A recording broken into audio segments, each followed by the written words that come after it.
Մենք սովորել ենք նրանց հոգևոր համարել։ Մենք լաց ենք լինում Նեկտարիոսի մասին ֆիլմի վրա։ Գնում ենք Մատրոնայի մոտ, գրպաններում կրում ենք Շարբելի պատկերը, տարածում ենք նեստորական Իսահակ ասորու աղոթքները ու հավատում Պայիսիոսի մարգարեություններին։ Բայց գիտեք արդյոք թե ինչ է թաքնված այս գեղեցիկ հոգևոր փաթեթավորման ետևում։ Ինչու այն, ինչ մեզ հոգևոր մխիթարություն է թվում, իրականում մեր սուրբ հայրերի հանդեպ դավաճանություն է։ Ինչու է այս սրբերի մեծարումը ուղիղ ճանապարհ դեպի հայոց հավատի կործանում։ Գիտեք արդյոք, որ նրանք, ում դուք աղոթում եք,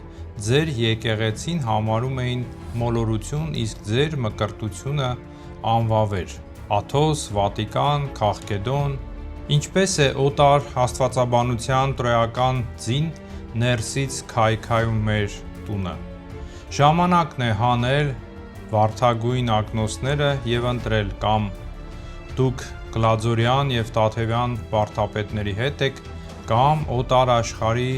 անդեմ ստվերն եք։ Ժամանակն է ապաշխարության, հայերի հոգևոր շնությունը։ Դիտեք միջև վերջ, այս զրույցը լինելու է շատ խիստ։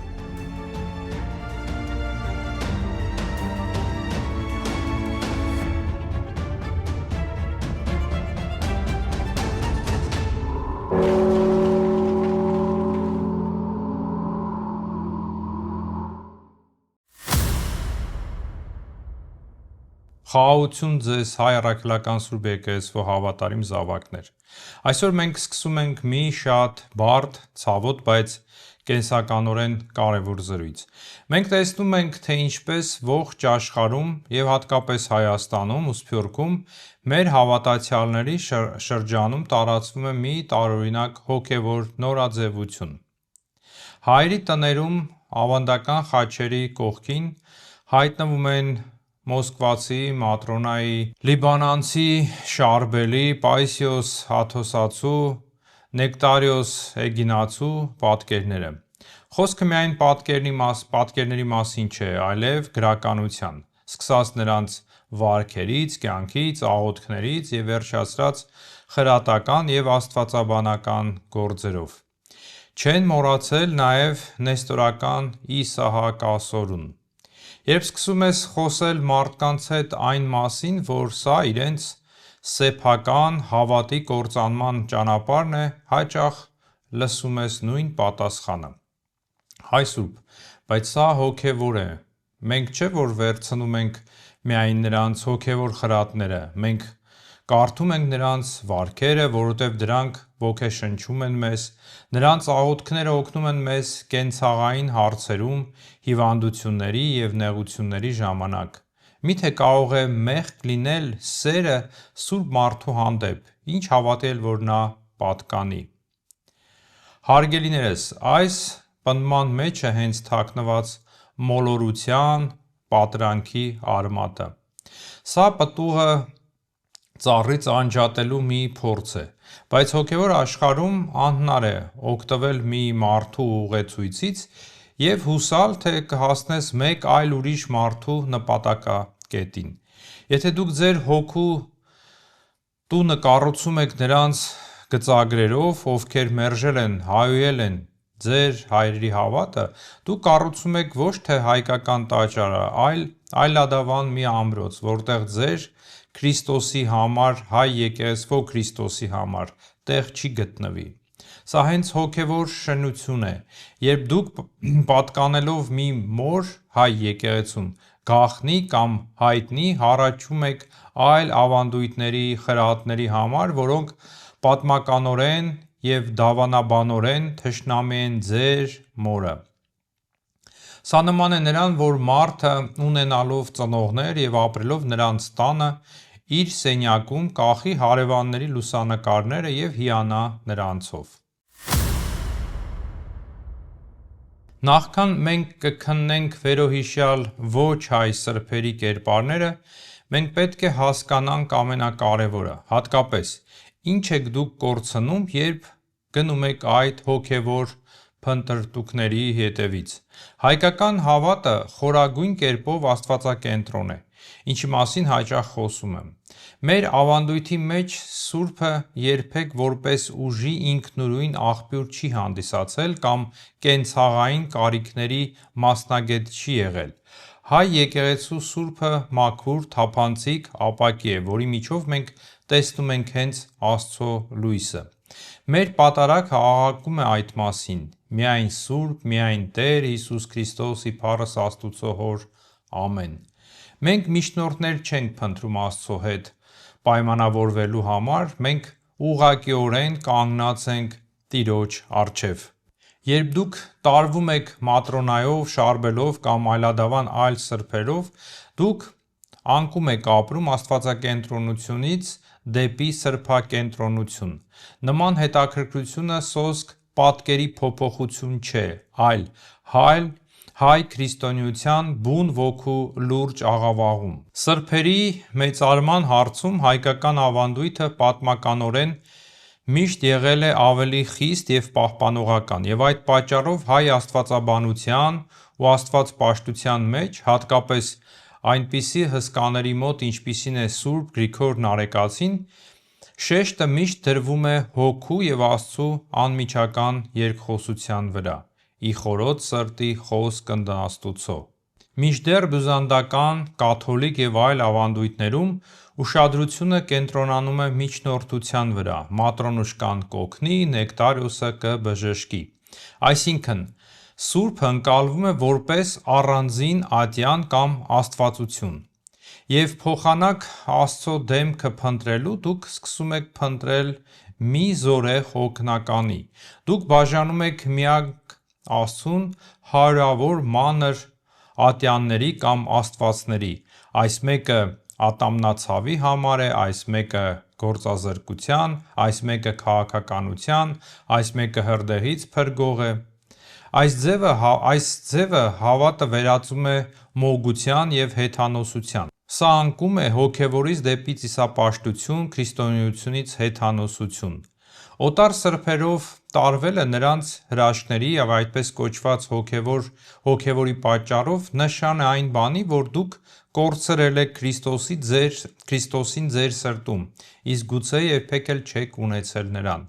Դուք փնտրում եք արտաքին ազդեցություններ, որովհետև չեք տեսնում Աստծո խաղաղ ու վեհաշուկ զորությունը Հայոց սուրբ խորաններում և խաչքարերում։ Մեր աստվածակենտրոնությունը դա մեր ազատությունն է՝ լինելու Աստծո որդիներ։ Փոխանակելով այն օտար սրբերի պաշտամունքի հետ, դուք կամայականորեն գնում եք դեպի հոգևոր ստրկություն։ Դուք Արարչի հետ անմիջական հաղորդակցության երկնային ոսկին փոխում եք էժանագին պղնձի հետ։ Հայկական ավանդույթի մեջ Սուրբը սոսկ նա է,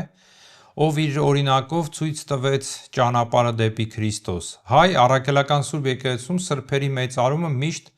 ուղղված է նրանց միջով դեպի Աստված։ Մենք չունենք մասնագիտացված սրբեր, հայկական հավատի համար դա խորթ է։ Մենք աղոթում ենք Աստծուն, խնդրելով սրբերին լինել մեր աղոթակիցները։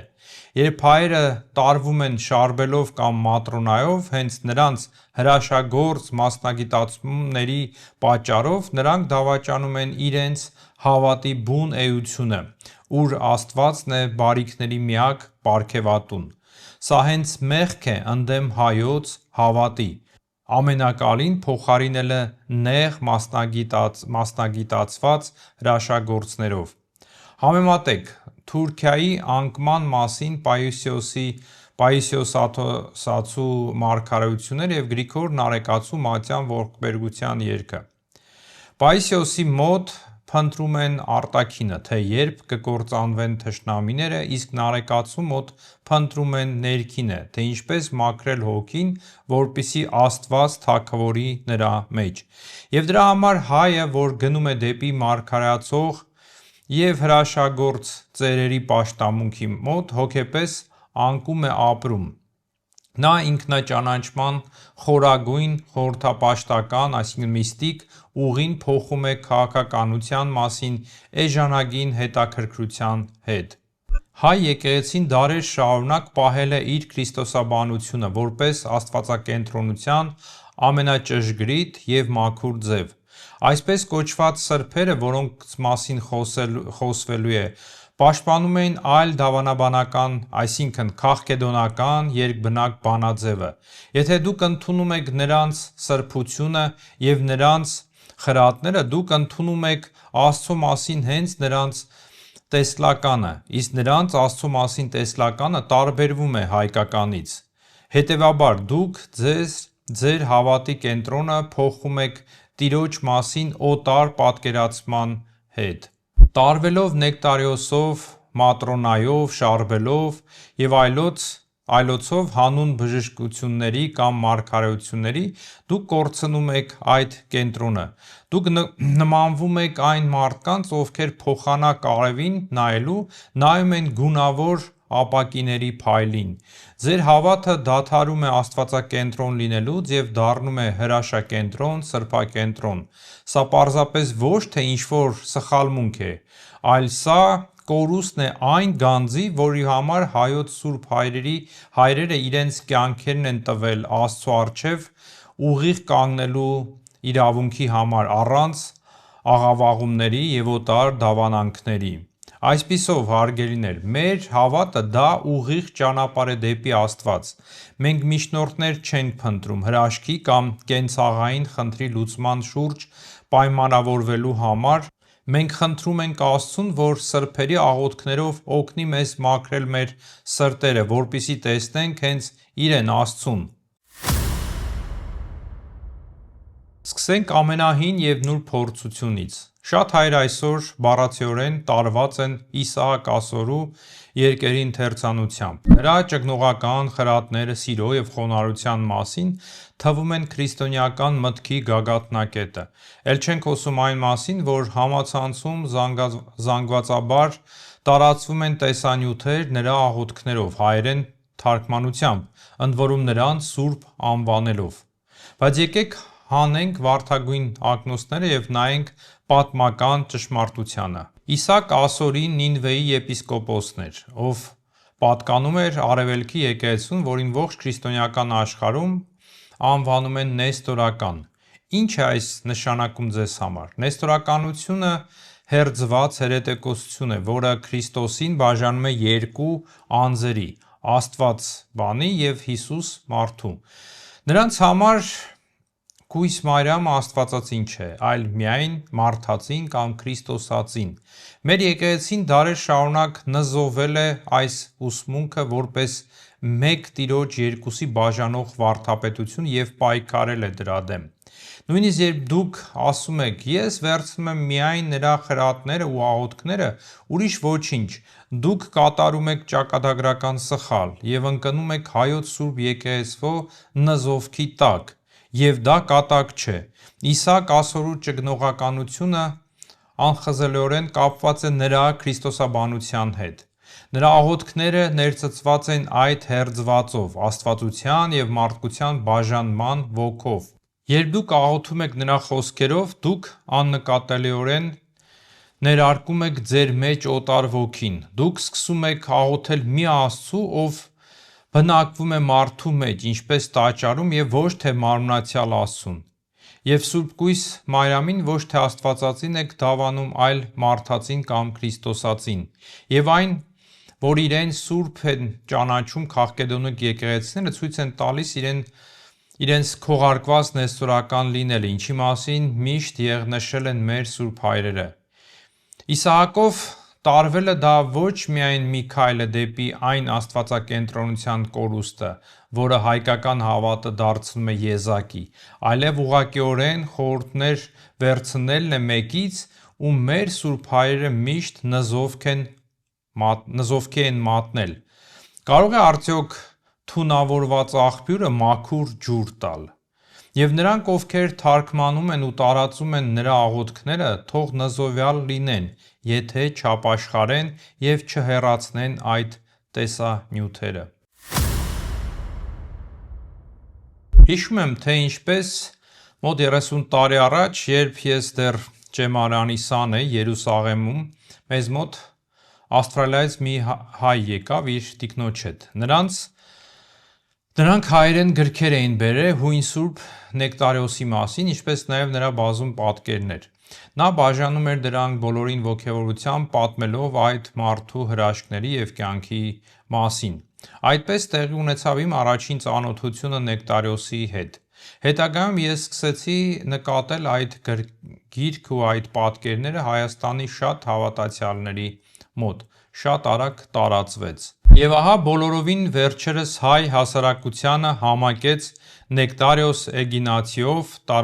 տարվածության մի նոր ալիք։ Առիթը «Աստծո մարդը» ֆիլմն էր, որը նույնիսկ թարգմանեցին հայերեն։ Մարդիկ լաց են լինում նրա հեզության և այն հալածանքների վրա, որոնք նա կրեց։ Հայաստանից նույնիսկ ուխտագնացություններ են կազմակերպում դեպի նրա գերեզմանը Էգինա կղզում։ Բայց կանգ առեք և մտածեք. Նեկտարիոսը պարզապես բարի ու խոնարհ մի ծերունի չէր, նա հույն ուղղափառության ականավոր աստվածաբան և վարդապետ էր։ Եկեղեցու վարդապետ տերմինը նրանց ավանդույթի մեջ սոսկ այն չէ, որ մարդը զբաղվել է ուղղակի դասավանդմամբ։ Դա հատուկ կարգավիճակ է, որն ընդգծում է մարդու ազդեցության չափը եկեղեցու ողջ դավանաբանության վրա։ Հույները վարդապետ են անվանում նրանց, ում գործերը ճանաչված են որպես ճշմարտության չափանիշ։ Սա նշանակում է, որ իր եկեղեցու տեսանկյունից նրա գրքերում և քարոզներում չկան աստվածաբանական սխալներ։ Նեկտարիոս Էգինացին թողել է հսկայական ժառանգություն՝ երգեր, դավանաբանական, պատմական և ճգնության նյութերով։ Եկեղեցին պաշտոնապես հաստատում է այն, թե ինչպես է նա բացատրել քրիստոնեությունը և քրիստոսաբանությունը, դա վավերական է և հոգեշահ բոլոր հույների համար։ Նույնիսկ պաշտոնական ներողության տեքստը, որն ընթերցվում է ֆիլմի վերջում, հիմնված է իրական փաստաթղթի վրա՝ Ալեքսանդրիայի պատրիարքության սինոդի 1998 թվականի սեպտեմբերի 15-ի որոշման, որտեղ նա ուղղակիորեն անվանվում է ուղղափառ եկեղեցու մեծ վարդապետ։ Նրա հիմնարար աշխատությունը «Պատմական քննություն հերձվածի պատճառների մասին», որը հայտնի է նաև որպես «Տիեզերական ժողովների մասին» աշխատություն, մի լայնածավալ ուսումնասիրություն է, որտեղ նա պնդում է, թե միայն բուզանդական ծիսակարգի ուղղափառ եկեղեցին է պահպանել ճշմարտությունը տիեզերական ժողովների միջոցով։ Նեկտարիոսի համար տիեզերական ժողովը գերագույն իշխանություն է, որին ենթարկվում է ցանկացած նվիրապետ։ Նա շեշտում է, նա ով չի ընդունում ժողովների սահմանումները, իրեն անջատում է Սուրբ Հոգու կենսատու շնորհներից, որը հանգչում է միայն ուղղափառ հույն եկեղեցվո մեջ։ Այս գրքում Նեկտարիոսը մանրամասն կանգ է առնում չորրորդ տիեզերական կոչված Քաղկեդոնի ժողովի վրա։ Նա բացատրում է, թե ինչու է ժողովի որոշումը Քրիստոսի երկու բնությունների մասին միակ և միակ ճշմարիտ է, իսկ նրանք, ովքեր մերժեցին այն, ընկան խորը մոլորության մեջ։ Օգտագործելով հայեր և միաբնակներ (մոնոֆիզիտ) տերմինները, Նեկտարիոսը վերլուծում է ժողովի հայերի կողմից չընդունումը և դա անվանում է ողբերգական սխալ։ Նա գրում է. «Հայերը, ճշգրտությամբ չըմբռնելով Քաղկեդոնի ժողովի սահմանումները, մերժեցին Քրիստոսի երկու բնությունների դավանանքը։ Այդպես նրանք մնացին եկեղեցական միասնության ընդհանուր հոսանքից դուրս։ Նրա համար հայերի դեպի ճշմարիտ միություն տանող ուղին անցնում է բացառապես Քաղկեդոնի ընդունման միջոցով։ Առանց դրա ցանկացած մերձեցում նրա համար սոսկ արտաքին պատրանք է, քանզի միությունը նախևառաջ պահանջում է հավատի դավանության միասնություն։ Ի վերջո, հասկացեք. նրա համար հայ եկեղեցին մի կտրված ճյուղ է, իսկ ձեր հավատը՝ հերձված։ Երբ դուք մեծարում եք նրան, այցելում եք նրա գերեզմանին կամ աղոթելով դիմում եք նրան, դուք ընդունում եք նրա իրավացիությունը և նրա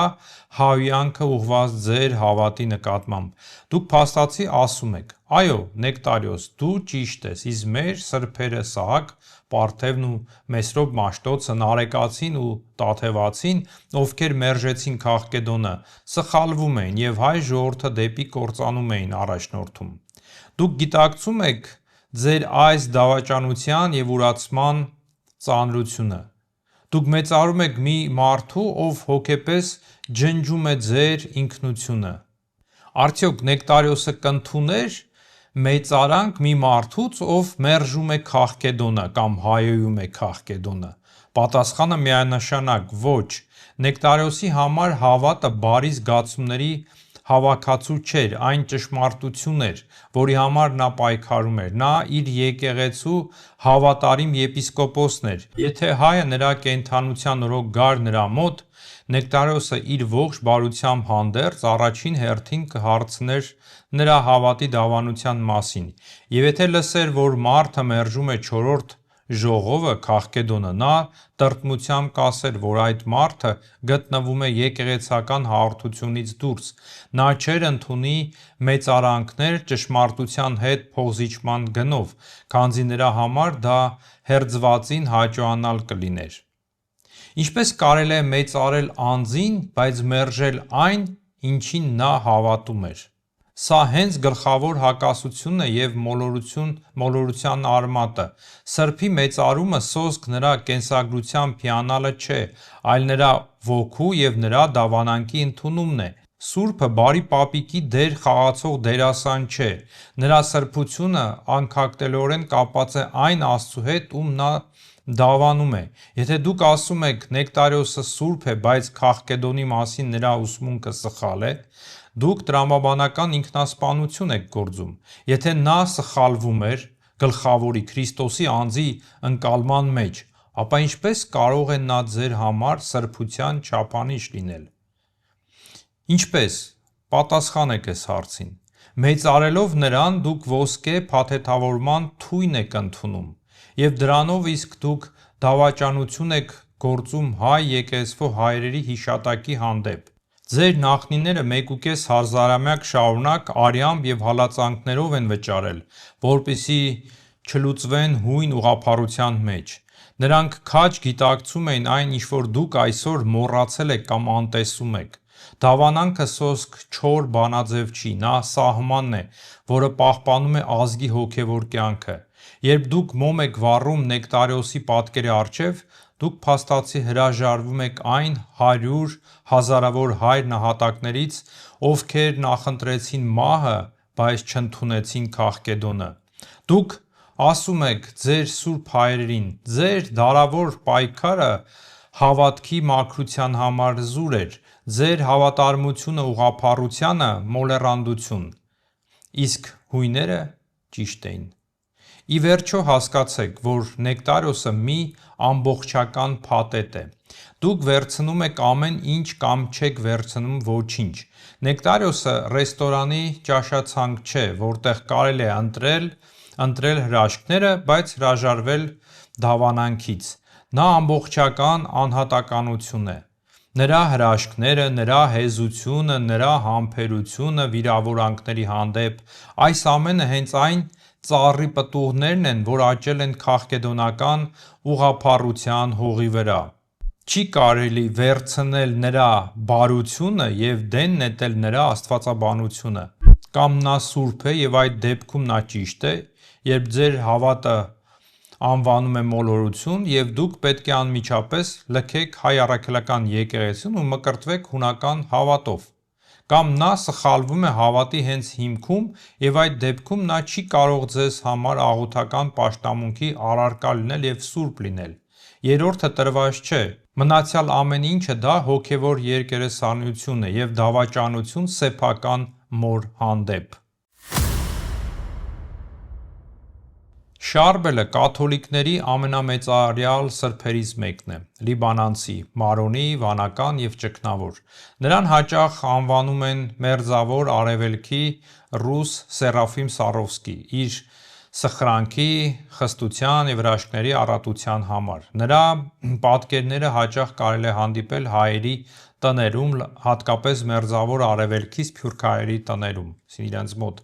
Ի տարբերություն Նեկտարիոս Էգինացու, ով եպիսկոպոս էր, քարոզիչ էր եւ միշտ գտնվում էր մարդկանց մեջ, Շարբելն իր կյանքի մեծ մասը 23 տարին անցկացրեց կատարյալ լռության եւ մեկուսացման մեջ, Սուրբ Պետրոս եւ Պողոս մատուռում։ Նա գրեթե չէր շփվում աշխարհի հետ, իրեն նվիրելով աղոթքին եւ այգիներում ծանր ֆիզիկական աշխատանքին։ Շարբելն ու Նեկտարիոսը ժամանակակիցներ էին։ Շարբելը վախճանվեց 1898-ին, Նեկտարիոսը 1920-ին։ Երկուսն էլ բախվեցին շրջապատի անհասկացողությանը, վարեցին խստագույն ճգնավորական կյանք եւ մահից հետո փառավորվեցին հրաշագործություններով։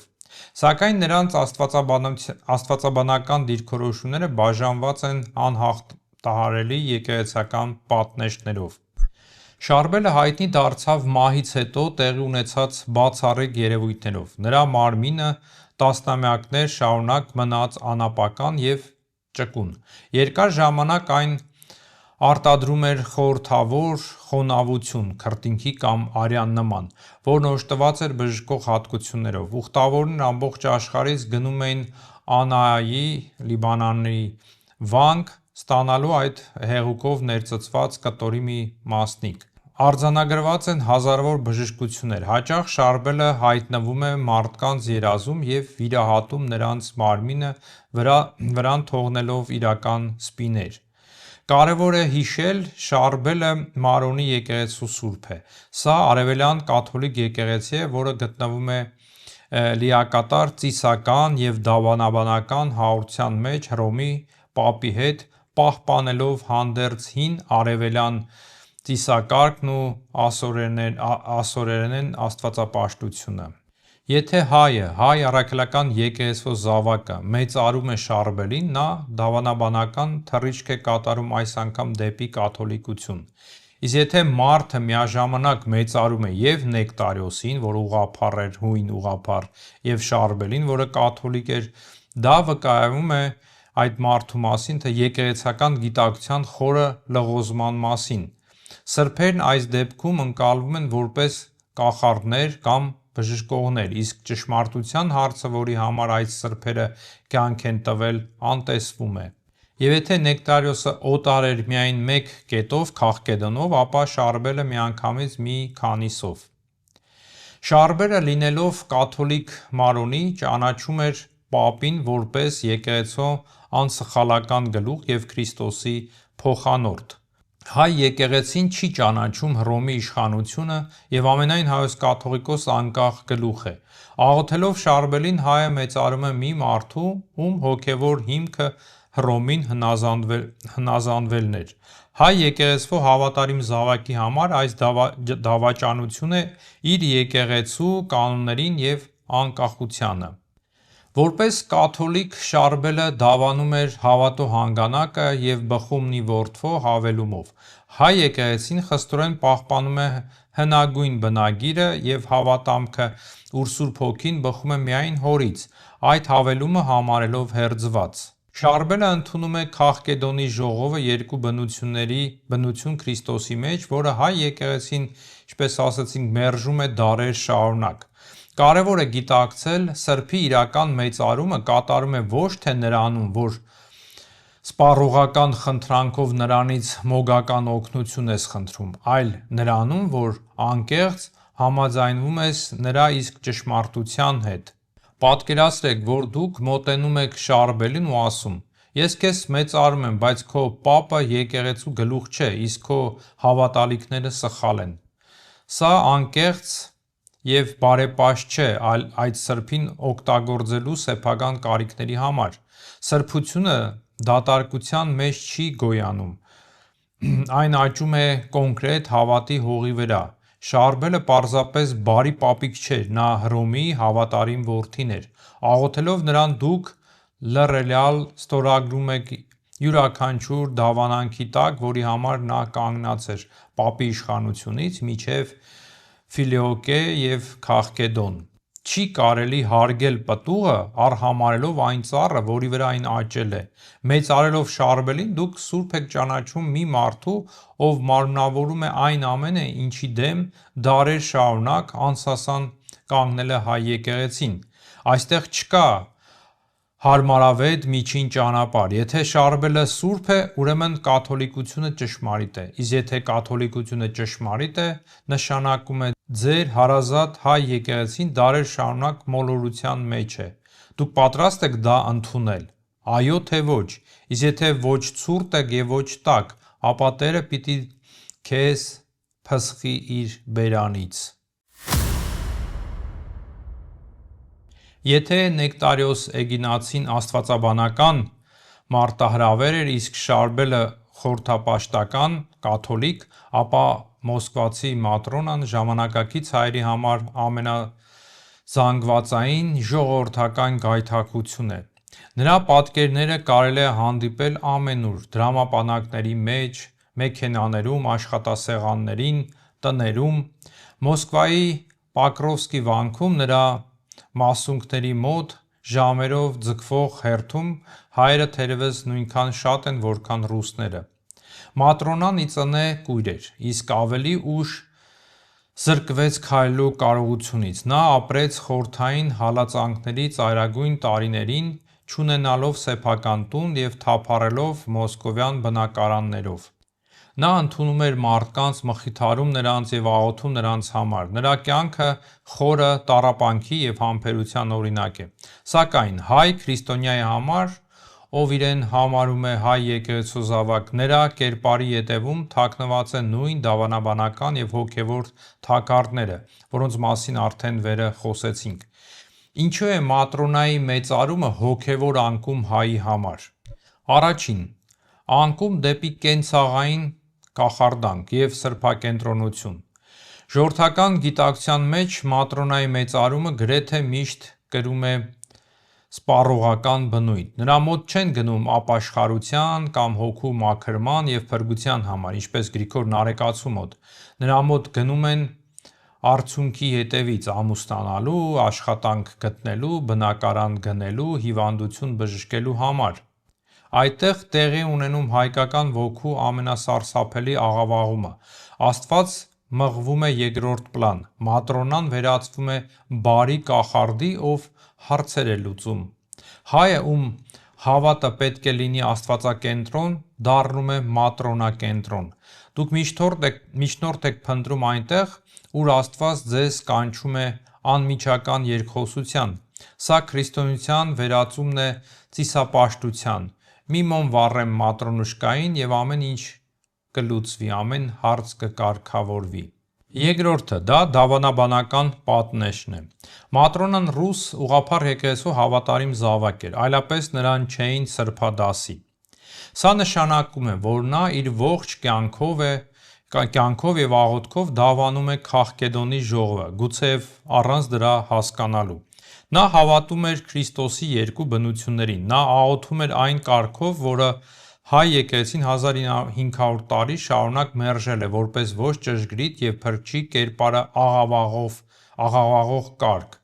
Երբ հայը աղոթում է Մատրոնային, նա դավանաբանական դավաճանություն է գործում։ Դուք սուրբ եք ճանաչում մի կնոջ, ում հավատի դավանությունը ուղղակիորեն հակասում է Սահակ Պարթևին և Մեսրոպ Մաշտոցի դավանությանը։ Չի կարելի լինել հայ դավանանքի մեջ և մատրոնական աղոթքի մեջ։ Սա հոգևոր անձի երկոյություն է։ Եկեք մի վայրկյան պատկերացնենք Մատրոնայի և 17-րդ դարի, օրինակ, մի հայ վարդապետի հանդիպումը։ Եթե Մատրոնան հարցներ նրան հավատի մասին, և նա պատասխաներ հայ եկեղեցու վարդապետության համաձայն, Մատրոնան որպես ռուս եկեղեցու հավատարիմ զավակ նրան մոլորյալ կհամարեր։ Եվ վարդապետը հավատարիմ մնալով սուրբ հայրերին, չէր կարող ընդունել Մատրոնայի ուսմունքը և կարծիքը։ Այդպես էլ դուք, նրանց սերունդները, ինչպե՞ս եք փորձում միավորել այն, ինչը բաժանված է պատմությամբ և ճշմարտությամբ։ Մեծարելով Մատրոնային դուք հոգևոր անձնատվություն եք կատարում։ Դուք ընդունում եք, որ ռուսական սրբությունը ձեր համար ավելի հարազատ և զորեղ է, քան հայկականը: Դուք փոխում եք հայկական ավանդույթների հին և մաքուր ոսկին հայտնի ժամանակակից կրոնական ապրանքանիշի հետ: Եթե Մատրոնան ճանապարհ է դեպի Աստված, ապա ինչի համար է ձեզ պետք հայ եկեղեցին: Եթե նրա աղոթքներն ու խրատները ավելի լավ են, ապա ինչու եք դեռ հայ եկեղեցու մեջ և չեք անցել ռուս եկեղեցի: Անկեղծ եղեք Աստծու առաջ: Կամ դուք հավատարիմ եք ձեր սուրբ խորանին և ձեր դավանանքին, կամ ընդունում եք, որ ձեր հավատքը ձեր համար սոսկ ազգային զարդարանք է, որպեսզի իրական օգնության համար գնաք օտար սրբերի մոտ: Դուք կանգնած եք հայկական սրբության խորը ջրհորի մոտ, բայց բաժակով վազում եք դեպի օտար աղբյուրը: Մատրոնան կենդանի ջուր է ռուս ժողովրդի համար, բայց հայի համար փորձել խմել այդ աղբյուրից, արհամարհելով սեփականը, նշան է այն բանի, որ խմողը, այդ ջուրը խմողը այլևս չի զգում իր հարազատ հավատի համը: Ձեր հավատի ծառը կչորանա ոչ թե ծառավից, այլ այն պատճառով, որ դուք նրա մեջ օտար ջուր եք լցնում: Պաիսիոս Աթոսացին մի կերպար է, որն այսօր հայերի մոտ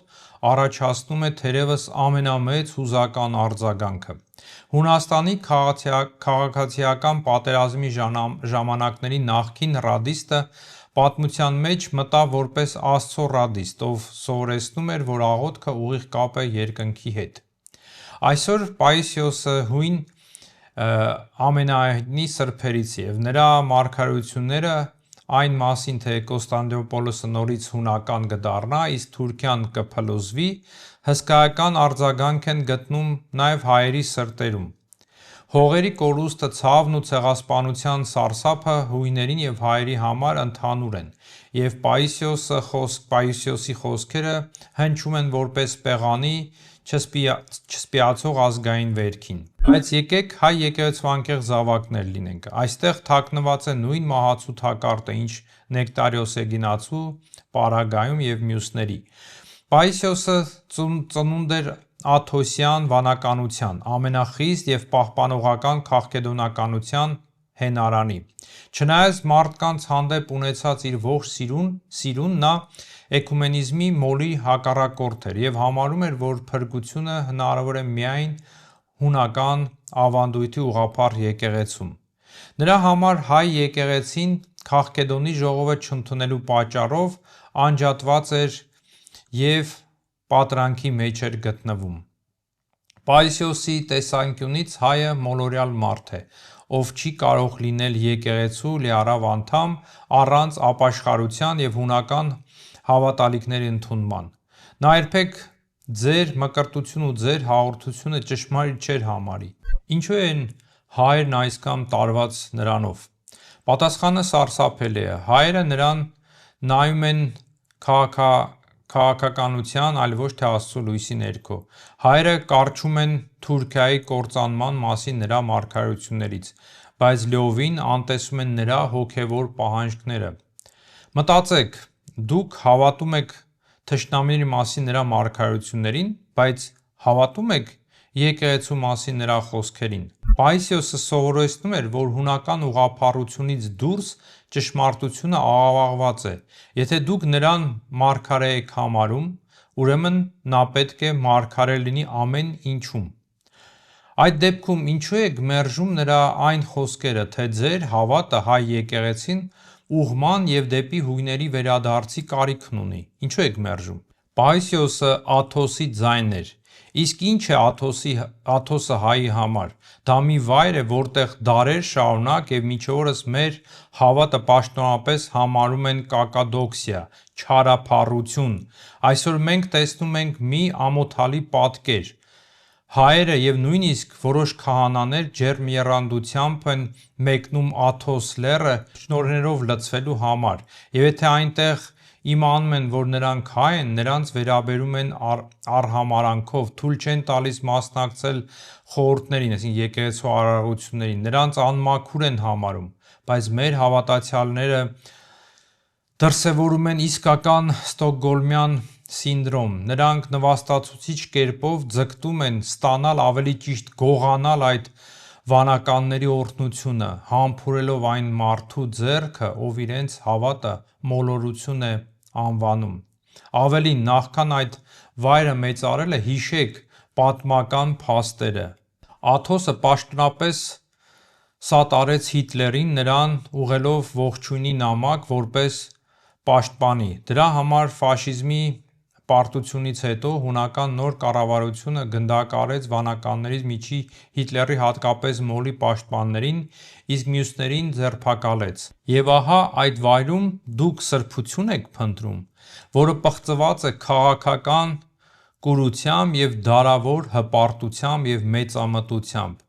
Սա հոգևոր տուրիզմ է հավատքի փոխարեն, սա սեփական արժանապատվության դավաճանություն է։ Դուք աշխարհի ծայրն եք գնում սրբություն փնտրելու նրանց մոտ, ովքեր ձեզ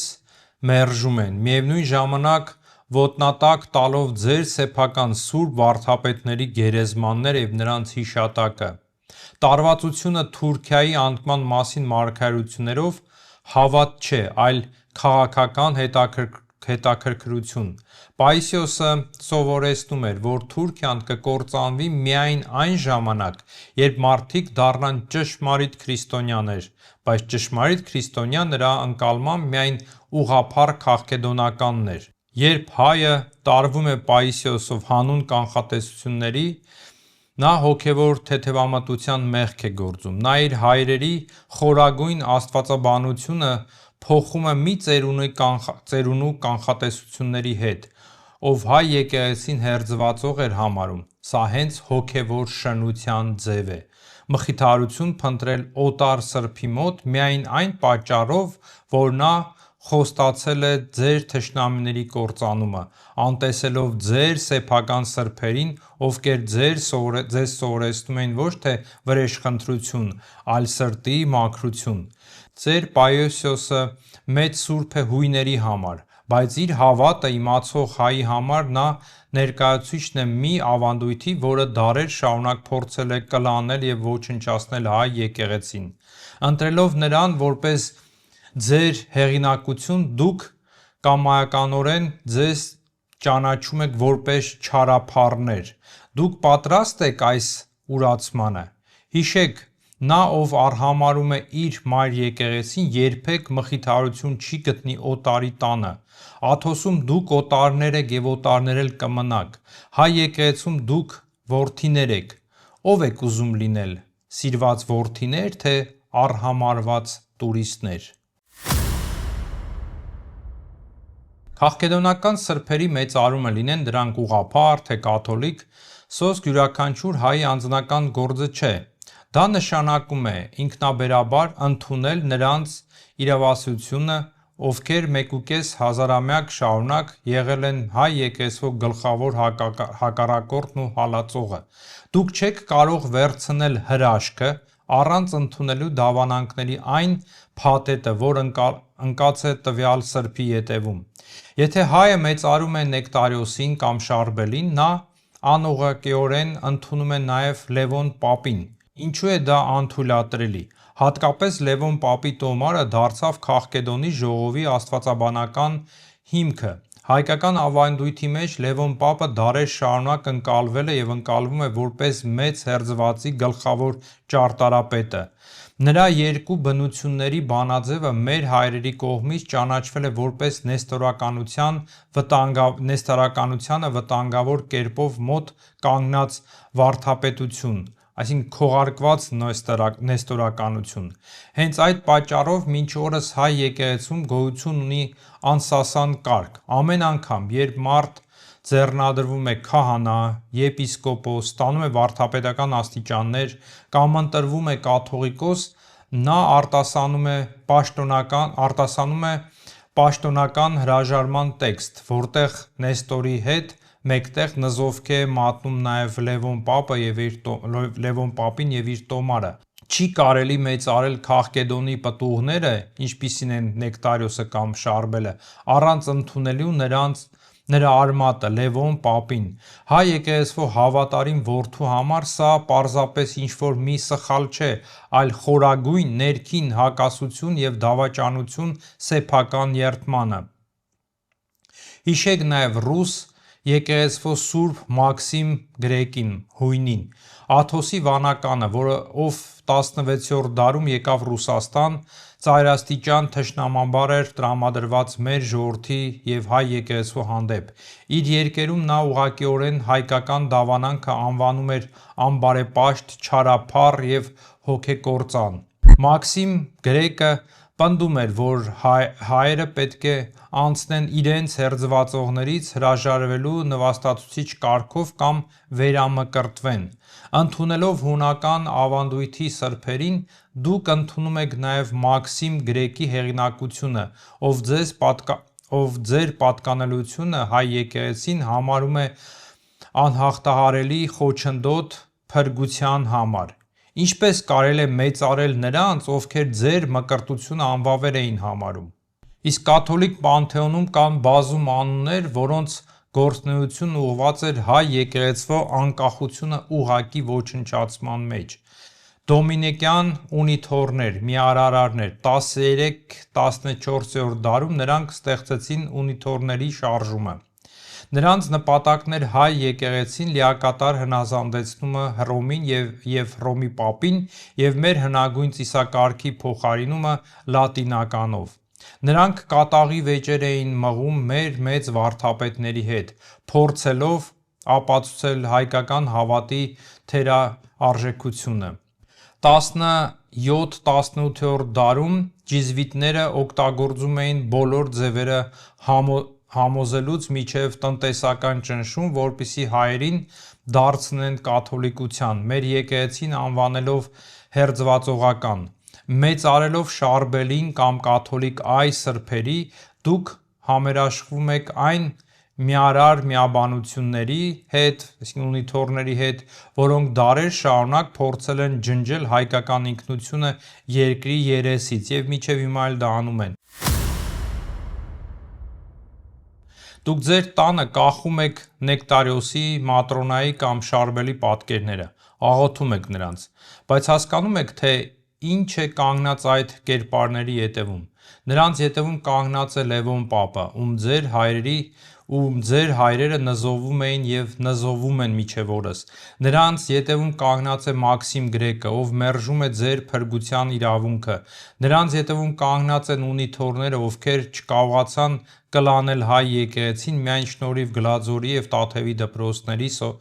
տոկունության։ Աղոթելով նրանց՝ դուք ստորագրում եք նրանց դավանաբանական գործերի յուրաքանչյուր բառի տակ, ընդունելով այդ։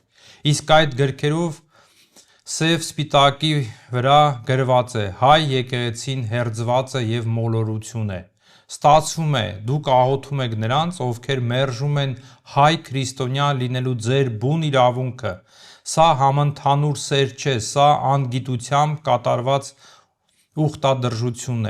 ուխտադրժության մեղք է։ Սա տրոյական ձի է ձեր հոգու մեջ, դուք ներս եք թողնում սրբին հանուն հրաշքի և խրատի, բայց նրա հետ ներս եք թողնում հավատալիքներ և ավանդույթներ, որոնք ներսից քայքայում են ձեր եկեղեցին։ Սա կամայական հոգևոր ստրկություն է նրանց առջև, ովքեր պատերազմել են ձեր նախնիների և ձեր հավատի դեմ։ Կանգ առեք, վերադարձեք ձեր ակունքներին, մի փնտրեք փրկություն այնտեղ, որտեղ արհամարհում են ձեր մայր եկեղեցին։ Ձեզնից շատերը կհարցնեն, բայց ինչպես թե։ Չէ՞ որ այդ սրբերի գերեզմանների վրա հրաշքներ են կատարվում, չէ՞ որ նրանց մարգարեությունները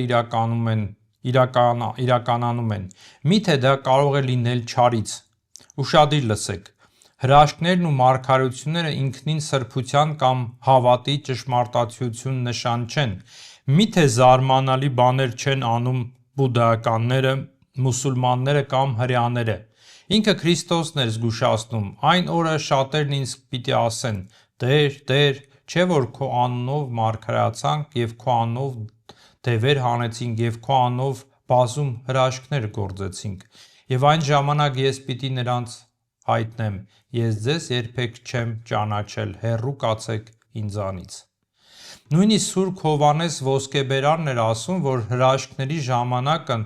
իր դարաշրջանում արդեն ավարտվել են, քանզի եկեղեցին արդեն հաստատված էր։ Առաքյալները հայտնի էին ոչ թե ֆոկուսներով եւ արտաքին տպավորություններով, այլ նրանով, որ Աստծո խոսքով բժշկում էին մարդկանց հիվանդ կամ մեռած հոգիները։ Հրաշքները նրանց գերեզմանների վրա, ովքեր կենդանության օրոք հայել են ձեր հայրերի հավատը, խիստ կասկածելի եւ վտանգավոր երևույթ են։ Սա թակարդ է նրանց համար, ովքեր փնտրում են հանգստություն, այլ ոչ թե ճշմարտություն, փնտրում են մխիթարություն եւ ոչ թե ճշմարտություն։ Դուք սրբերին վերածում եք կախարդների, կենցաղային սպասարկման բյուրոյի։ Այդ սրբությունը հաջող ամուսնության կամ մեջքի ցավի բժշկման մասին չէ, այլ Աստծուն միջև մահ հավատարիմ մնալու մասին է։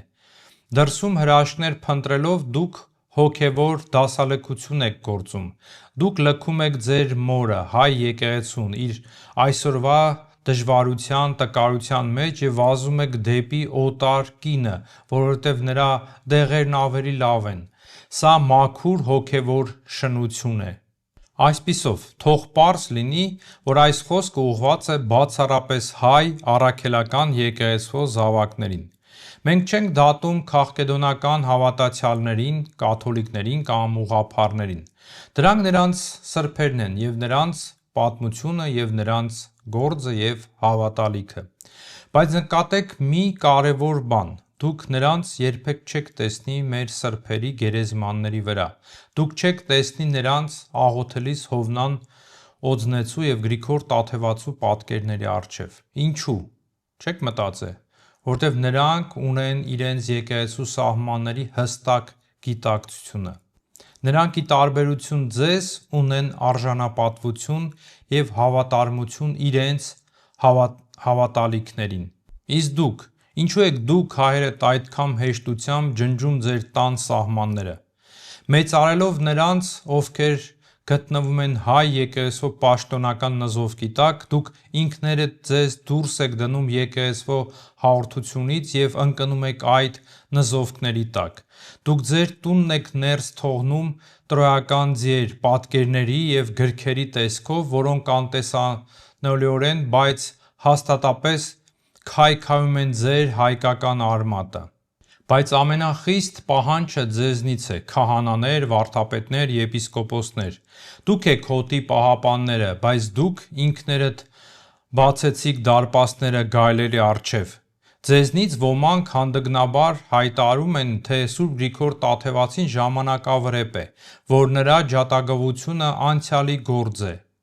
Բայց չէ՞ որ դուք ձեռնադրության ժամանակ Սուրբ Եկեղեցու առջև երդվեցիք, որ նրա աշակերտներն եք։ Չէ՞ որ խոստացաք աշակերտել եւ հետևել մեր հայրերին եւ իրենց վարդապետությանը, նախօրոք նզովելով Նեստորին, Լևոն Պապին եւ իր տոմարով։ Այդպես ինչպես եք համարձակվում դրանից հետո գովազդել քաղկեդոնական սրբերին եւ ժողովրդին ուխտագնացության տանել նրանց մոտ, ովքեր անիծել են մեր հավատքը եւ պայքարել են մեր հավատքի դեմ։ Սա զուտ կեղծավորություն է։ Դուք դավաճանեցիք ձեր ձեռնադրության ուխտը։ Դուք եկեղեցական խանութները լցնում եք այլադավան գրականությամբ։ Մինչդեռ մեր հոգևոր հսկաների երգերը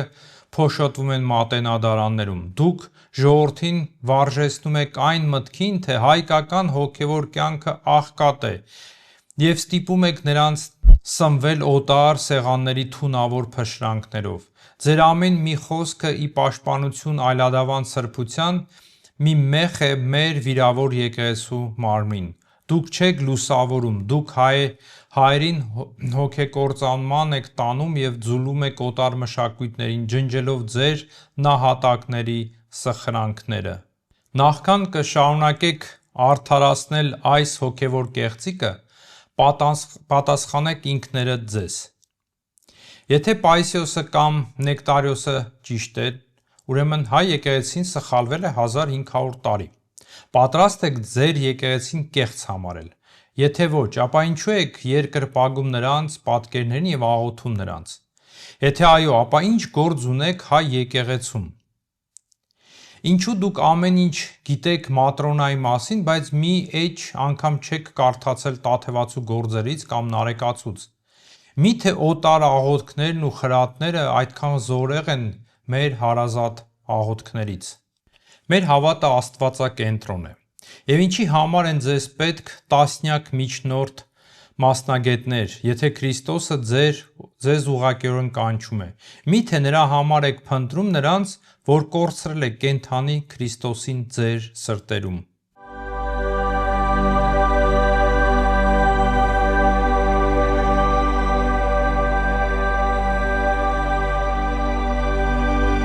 Ես ձեզ կոչ եմ անում համարձակ, անկեղծ և խորին ապաշխարության։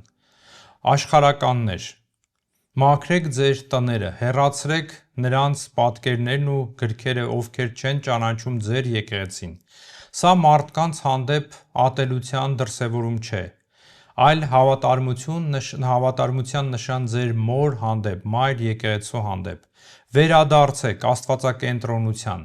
Մեր ավանդույթի մեջ չկա հիվանդակին մոգական վերաբերմունք, նույնիսկ մեր սեփական սրբերի հանդեպ։ Մենք մեծարում ենք նրանց որպես աղոթակիցների, բայց մեր հայացքներն ուղղված են միայն դեպի Աստված։ Վերադարձեք Նարեկին, հայոց պատարագի էությանը։ Տերը մեր ճշմարիտ սրբերի աղոթքներով կառաջնորդի և կխնամի ձեզ, եթե հավատարիմ լինեք։ Մի փնտրեք հրաշքներ, քանզի ինքը մեր Տեր Հիսուս Քրիստոսը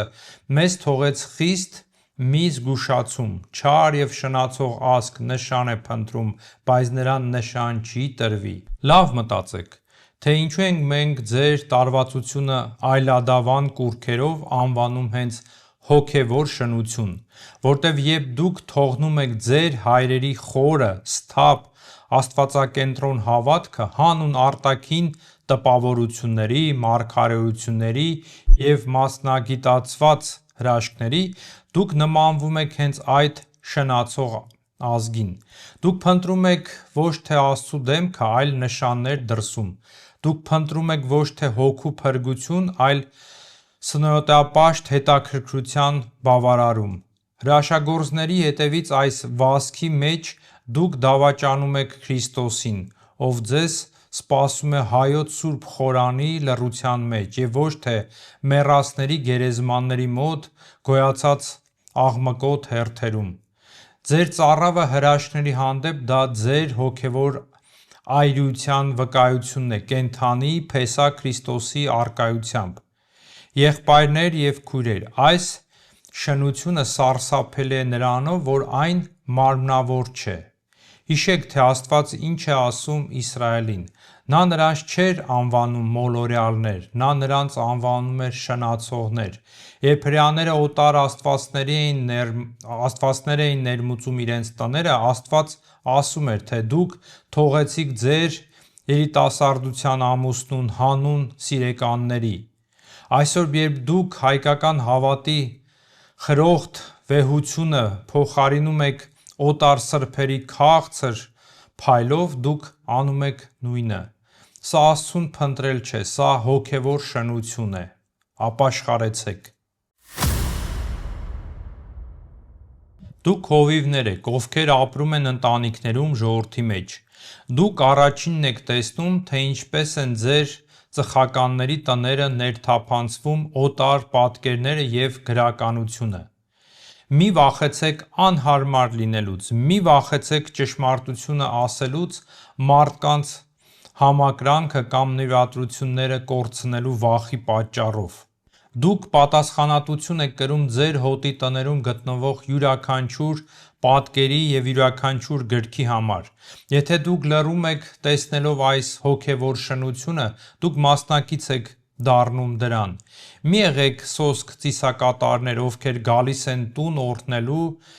չնկատելով դրա մեջ քաղկեդոնականության կուռքերը։ Մաքրեք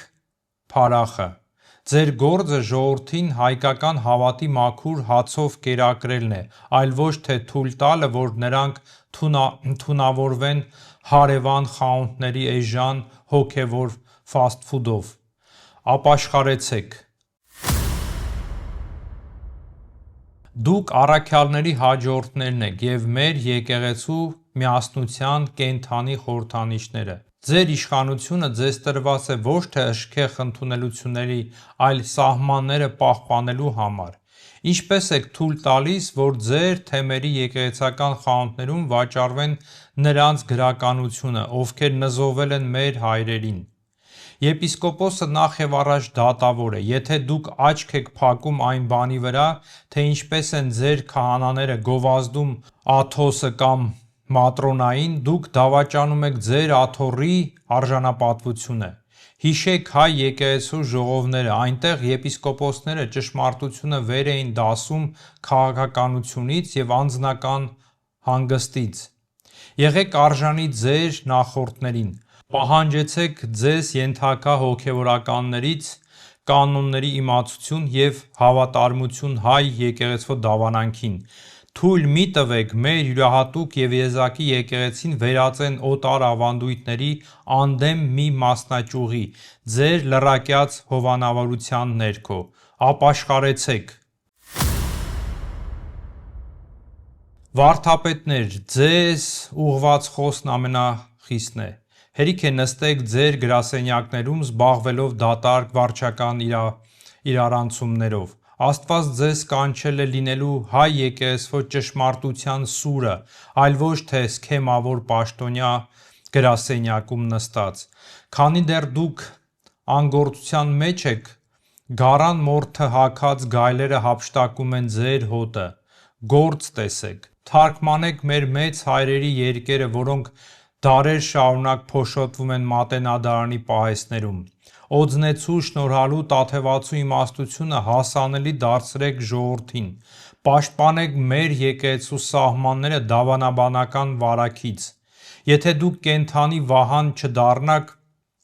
ձեր հավատի համար, ապա յուրաքանչյուր մոլորյալ հայի արյունը ձեր ձեռքերից է պահանջվելու։ Եղեք արժանի վարդապետի կոչմանը, լուսավորիչ և մարտիկ, այլ ոչ թե սեփական փարախի կործանման պասիվ դիտորդ։ Ընտրեք այսօր, կամ դուք հետևում եք մեր թարգմանչած վարդապետներին՝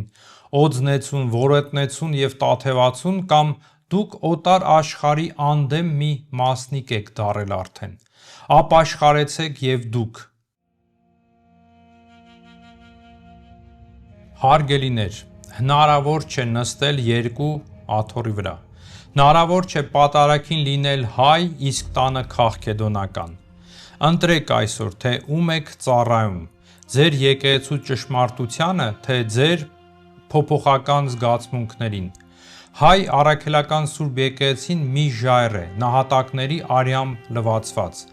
Մի դավաճանեք նրանց զոհաբերությունը հանուն օտարների հոգևոր խրատների, ովքեր այդ զոհաբերությունը արհամարհել են։ Վերադարձեք ձեր էությանը, վերադարձեք ձեր ճշմարտությանը։ Եվ այդժամ հայ եկեղեցու կենդանի ամենազոր և միակ Տեր Աստվածը Հիսուս Քրիստոսը